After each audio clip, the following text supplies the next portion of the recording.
It is the morning of August 1, 1969. You are holding a newspaper in San Francisco. On the front page is a letter. It was sent simultaneously to 3 Bay Area newspapers, the San Francisco Chronicle, the San Francisco Examiner, and the Vallejo Times-Herald. The man who sent it claims to have killed 5 people in the past 8 months. He is writing to demand that each newspaper print his letter on its front page. If they don't, he says, he will go on a rampage and kill a dozen people over the weekend. He signs the letter with a symbol, a circle with a cross inside it. He calls himself the Zodiac. Attached to each letter is a section of a coded cipher, 408 symbols across 3 pages. Together the 3 sections form a complete message. The Zodiac says it contains his identity. If you can crack it, you will know who he is. Within a week the cipher is cracked. Not by the FBI. Not by the SFPD. Not by any law enforcement agency with resources, training, or jurisdiction. By a high school history teacher named Donald Hardin and his wife Betty, sitting at their kitchen table in Salinas, California. The Z408 cipher does not contain the Zodiac's name. It contains a message, rambling, disturbing, and revealing in ways the Zodiac may not have intended. But it does not give investigators the identity they need. The Zodiac killer has sent 4 ciphers to newspapers. The Z340 sat unsolved for 51 years before 3 amateur code breakers cracked it in December 2020. The Z13 cipher, which the Zodiac himself said contained his true name, has never been officially solved. He has never been identified. Before the letters, before the ciphers, before the newspaper front pages and the national manhunt and the 2,500 suspects and the 55 years of investigation, there were the attacks. Real people, real violence, specific nights and specific roads and specific moments that nobody who survived them has ever forgotten. December 20, 1968, Lake Herman Road, Benicia. Betty Lou Jensen, 16, and David Faraday, 17, were parked on a gravel turnout on Lake Herman Road on a Friday night. They were on their first date. A man approached the car, shot out the rear window, forced them out, and shot both of them. David was shot once in the head beside the car. Betty Lou was shot 5 times in the back. She had run and been chased. A passing motorist found them and called police. No witnesses, no description. July 4, 1969, Blue Rock Springs Park, Vallejo. Darlene Ferrin, 22, and Michael Mageau, 19, were parked at Blue Rock Springs Park, a popular spot on a holiday night, other cars visible nearby. A man pulled up beside them, shone a bright light into the car, and opened fire. Darlene was hit multiple times and died. Michael was hit but survived. He fell forward onto the seat and the shooter apparently believed he was dead. Michael Mageau survived. He would provide the first physical description of the Zodiac, a stocky white male, around 5 feet 8 inches, with a large face and curly brown hair. 40 minutes after the shooting, the Vallejo Police Department received a call. I want to report a double murder.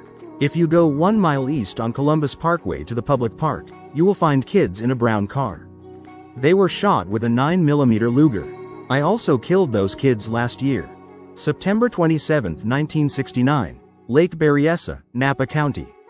Brian Hartnell, 20, and Cecilia Shepard, 22, were picnicking on a quiet peninsula by the lake when a man approached. He was wearing a black hood with a white crossed circle symbol, the Zodiac's signature, stitched on the chest. He tied both of them up and stabbed them repeatedly. Brian survived. Cecilia did not. The attacker walked to Brian's car and used a felt tip pen to write on the car door the dates of his previous attacks, with the words, "by knife," added beneath Lake Berryessa's date. He called police from a payphone to report the attack himself. Technicians later lifted a partial palm print from the phone. That print has never been matched. October 11, 1969, San Francisco. Paul Stein, 29, was a cab driver. He picked up a fare at the intersection of Mason and Geary and drove to Washington and Cherry Street in the Presidio Heights neighborhood. The passenger shot him once in the head at close range, then wiped down the cab with Paul's shirt and took a piece of Paul's shirt with him. 3 teenagers watched from a window across the street and called police. Officers received a description of a white male in his early 40s. 2 patrol officers drove past a man matching the description and were told by dispatch, incorrectly, that the suspect was black. They kept driving. The Zodiac killer was on that street. Police drove past him. He was never caught. What made the Zodiac killer unlike any American murderer before him was not the specific horror of the attacks. It was the systematic campaign of communication that followed them. He wrote to newspapers. He wrote to police. He wrote to defense attorneys. He wrote to television personalities. He demanded coverage, threatened escalation, and sent physical evidence, a piece of Paul Stein's shirt, swatches of fabric, to prove his letters were genuine. He threatened to kill schoolchildren. He claimed to be collecting slaves for the afterlife. He described the pleasure he took in killing. He signed every communication with the crossed circle symbol. He sent 4 ciphers: the Z408, the Z340, the Z13, and the Z32. The Z408 was cracked within a week by the Hardens in 1969. The Z340 sat unsolved for 51 years until December 2020 when 3 amateur codebreakers, Virginia-based software developer David Oranchik, Belgian programmer Jarl van Eyck, and Australian mathematician Sam Blake, cracked it using computational analysis and brought the solution to the FBI. The FBI confirmed the breakthrough on December 11, 2020. The Z340's decoded message did not contain the Zodiac's name. It read in part, "I hope you are having lots of fun in trying to catch me. I am not afraid of the gas chamber because it will send me to paradise all the sooner because I now have enough slaves to work for me where everyone else has their master. I am not afraid of death because I know that my new life is. I am reborn." The Z13, 13 characters, the shortest cipher, the one the Zodiac himself said contained his true identity, remains officially unsolved. In early 2026, independent investigator Alex Baber used AI to analyze millions of pages of census data and military records, claiming the Z13 cipher identifies a man named Marvin Margolis, also briefly a suspect in the 1947 Black Dahlia murder. The FBI has not validated the finding. The last confirmed Zodiac communication was a letter to the San Francisco Chronicle in January 1974, in which he claimed a total of 37 victims and complained about the film, The Exorcist. After that letter there was silence. Whether he stopped killing, died, was incarcerated for something else, or simply stopped writing has never been established. The Zodiac killer investigation is the most instructive institutional failure in American true crime history. Not because investigators were incompetent or indifferent but because the structure of the investigation itself made failure almost inevitable. The attacks occurred across multiple jurisdictions: Benicia, Vallejo, Napa County, San Francisco. Each jurisdiction had its own police department, its own investigators, its own evidence chain, and its own institutional pride. The SFPD, the Vallejo PD, and the Napa County Sheriff's Office all investigated. The FBI was consulted but the case remained a local matter in the jurisdictions where the crimes occurred. There was no single coordinating investigative authority with access to all the evidence from all the attacks simultaneously. The consequences of that fragmentation were specific and measurable. The partial palm print lifted from the payphone at Lake Berryessa was processed by Napa County. The description from the Presidio Heights teenagers was held by SFPD. The ballistics linking multiple attacks were documented by multiple agencies. No single investigator held the complete picture at any given time. The primary suspect for decades was Arthur Lee Allen, a convicted sex offender from Vallejo who had been identified by multiple associates as matching the Zodiac's description and behavior. Allen was interviewed 3 times, his home was searched, and forensic testing was conducted on physical evidence. His palm print did not match the payphone print. His DNA, extracted posthumously, did not match DNA recovered from the Zodiac's envelopes. He was never charged. He died in 1992. All 3 agencies are still working it, still separately, still without a single coordinating authority, 57 years after the first attack. The Zodiac killer case presents the most behaviorally sophisticated subject, because what makes this case extraordinary is not the violence but the intelligence and the deliberate construction of a public persona that the killer maintained with extraordinary discipline for years. Begin with the communication campaign. A killer who writes to newspapers, sends evidence, makes demands, and signs communications with a consistent symbol is a killer who understands the media ecosystem of their time and is deliberately exploiting it. The Zodiac did not communicate because he was compelled to, because he had to. He communicated because he chose to.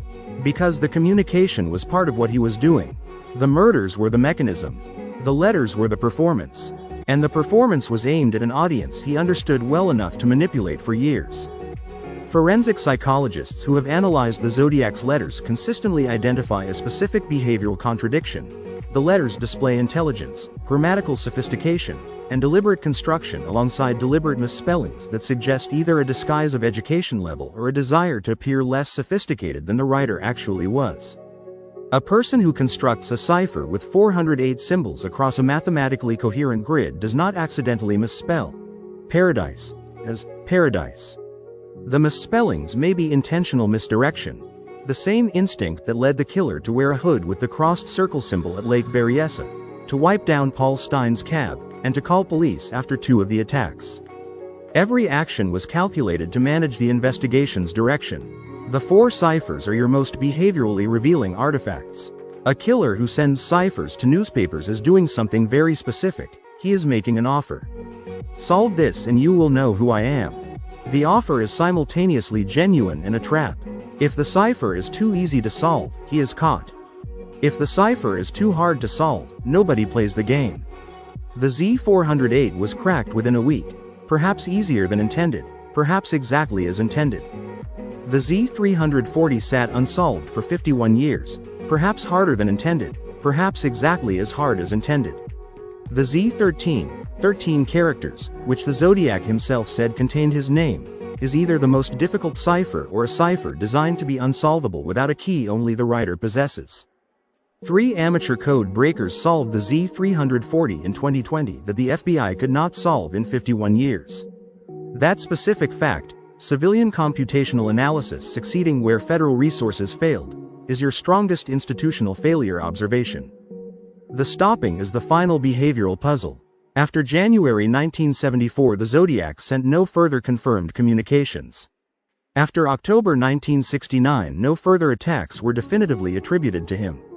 Whether he stopped because he moved, died, was incarcerated, entered a life stabilizing enough to suppress the violence, or simply decided the game was over, has never been established. Serial killers who stop are among the most behaviorally difficult subjects in forensic psychology because the absence of behavior is itself evidence that is almost impossible to interpret. He cracked the Z408 himself, allowing investigators to hear his voice through the decoded message, and then sent the Z13 with the promise that it contained his name. The Z13 has never been officially solved. His name has never been officially established. He called himself the Zodiac. 57 years later, that is still all anyone knows for certain.